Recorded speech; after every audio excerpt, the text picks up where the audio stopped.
Here's the moment that most leaders are going to miss. The room goes quiet. You start laying out the plan, and someone's eyes flicker into the back of their head or go to the laptop before you're even done talking. That tiny glance feels harmless, but it's actually the instant that your message loses attitude. What's really happening is the team is deciding the words don't require their full attention. That decision spreads faster than most leaders ever notice. And once you see why that glance happens, taking control of the room stops feeling like a fight. Listen, you feel it the second it happens. Your stomach drops a little. Your brain does that quick little double check. Did they just tune out already? You push through it because that's what leaders do. But something in you knows that moment mattered way more than it looked. Here's the truth that nobody tells you. People don't drift because they're busy. They drift because you've become predictable. And not the good kind of predictable. Not like, my boss always has my back. I mean the kind where your team already knows how this meeting is going to go. They know you're going to over-explain. They know nothing urgent is happening in the first few minutes. And they know the real point comes somewhere around minute 9 or 10.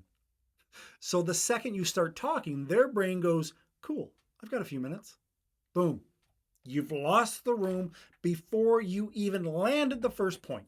And this is the part that's going to hurt a bit, but just hang with me, because it's the key to taking back your authority. Your team isn't disrespecting you. They're economizing.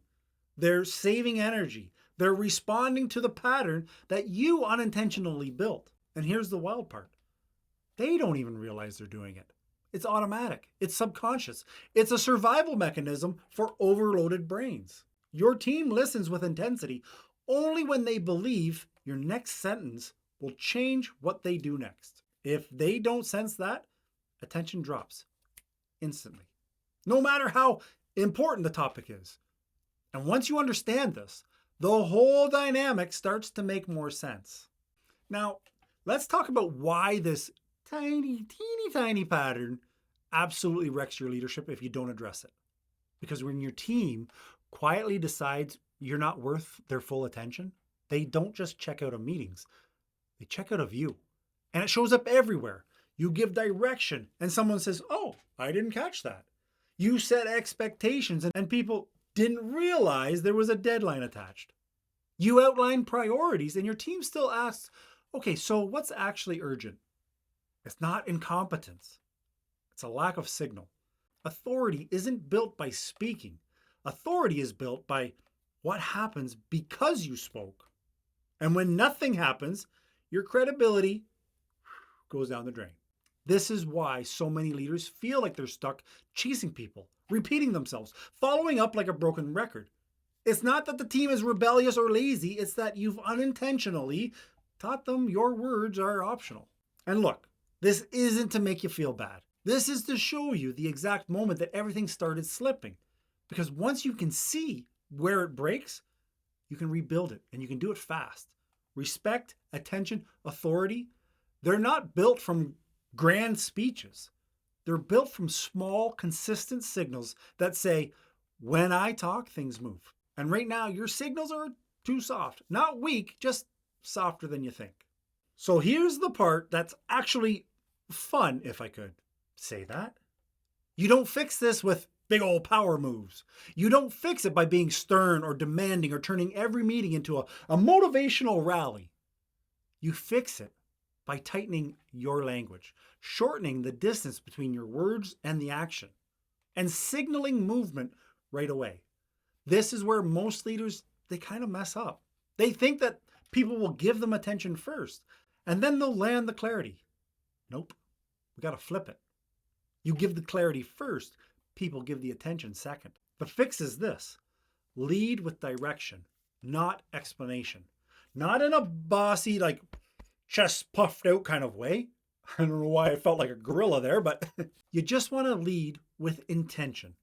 Instead of starting off with, okay, I want to talk about, you start with, here's what we're doing. Instead of easing your way into a request, you go, I need your support on this next step.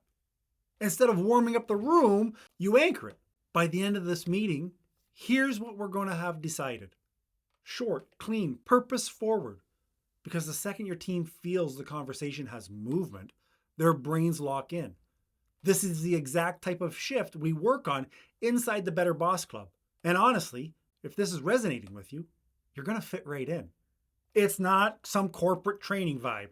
It's where real managers, real leaders like us learn the simple human skills that make work easier. You become a member.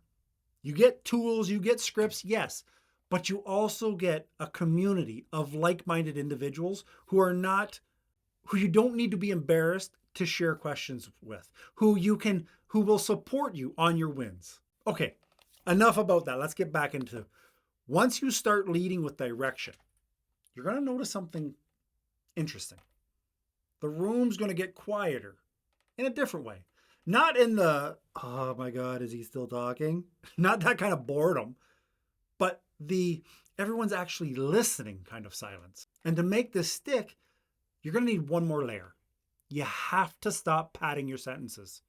When leaders feel insecure, and yes, confident leaders still have insecure moments, they add fluff, qualifiers, softeners, like disclaimers that sound like, I just wanted to quickly, or I was thinking. Those micro phrases tell the room the opposite of what you want.